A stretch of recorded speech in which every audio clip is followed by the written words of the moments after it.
He continued the thought that an eye for an eye, a tooth for a tooth. Ben thought that if Ash is the leader of the 8th group, it means that the guy from the Creek clan was injured by someone. He smirked, thinking that they had understood the hidden meaning of the test perfectly, and as he thought, the participants would not disappoint this time. The man, standing in front of the cadets, asked if everyone was ready, to which they answered in the affirmative. He said with a menacing smirk that since they had all prepared for the test honestly so far, he hoped that they would show good results, to which everyone was surprised by the word honestly. Everyone was going down the stairs. The hero turned around to look at one of the guys. He thought about him, deciding that his eyes were suspiciously familiar. He ordered Nano to scan. The body scan began. It turned out to be a 100% match in height and build of the attacker. Ash smiled and realized that he had finally found him. The second test round 1, Group 1 versus Group 3 began. Ben shouted that the team that can suppress the enemy team wins, and then ordered to begin. The fighters started to attack each other, shouting. Henry shouted for formation number 3,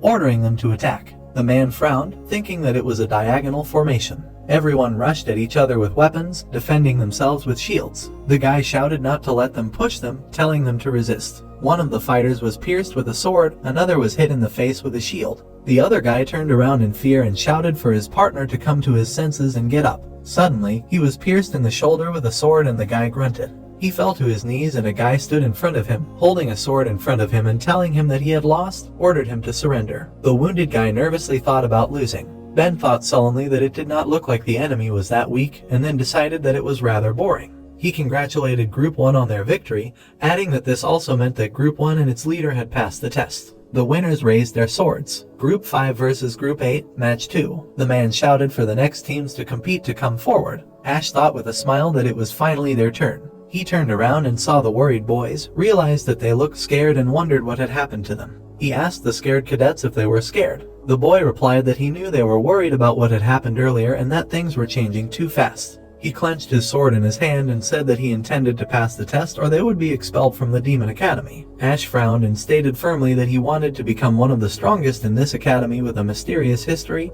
and then asked if that was their dream too. While everyone was listening, he added that they could not afford to lose today. The hero raised his sword and told everyone to shout with him that victory would be theirs. Ben thought with a smirk that even though he had managed to raise the team's morale, it wasn't enough to win and he really wanted to see if he would be the hunted or the hunter. The man raised his hand and declared that the team that defeated the enemy would win and then told the teams to go to battle. Jessica thought with a frown that she was hoping to fight the other guy, but she would have to fight these mixed blood bastards, and then thought that even if the guy didn't have Nigong, she wasn't going to hold back. She yelled for everyone to attack. The hero, holding the shield, told Nano to activate the training battle. The activation began and then Nano said that he had activated the training battle as the master ordered. The boy furiously yelled to stay put. The girl yelled for formation number 2. Nano told the master that the opposing team had changed formation and they were preparing for a spear attack. Ash thought nervously that they would lose immediately if they attacked head-on. Suddenly, he shouted formation number 6. Everyone immediately lined up.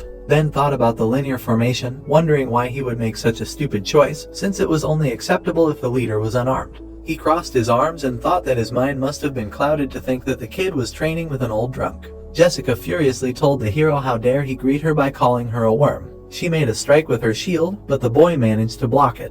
A gust of wind was heard from such an attack. The girl was shocked that the boy blocked, wondering if he was feeding Nigong to his shield, and how he could hold her for so long. At this time, the man looked at what was happening in shock. The trembling hero realized that since he absorbed the Dragon Stone, his Nigong was higher than Jessica's and everything was going according to plan. The girl cursed, thinking that the team's formation would be ruined if this continued. She frowned and wondered how he had become so strong. Suddenly, the girl started to run away, thinking that they should retreat, then shouted to her fighters to leave and change to formation number 1. Nano reported that the enemy changed their formation 1 again. The hero shouted to the others to move and change to formation 3. Jessica noticed this and thought about the third with a smirk, calling them idiots and asking if they really thought they could beat them like Team 1 beat Team 3, then decided that even with his Nigong, the guy couldn't go against her tactics.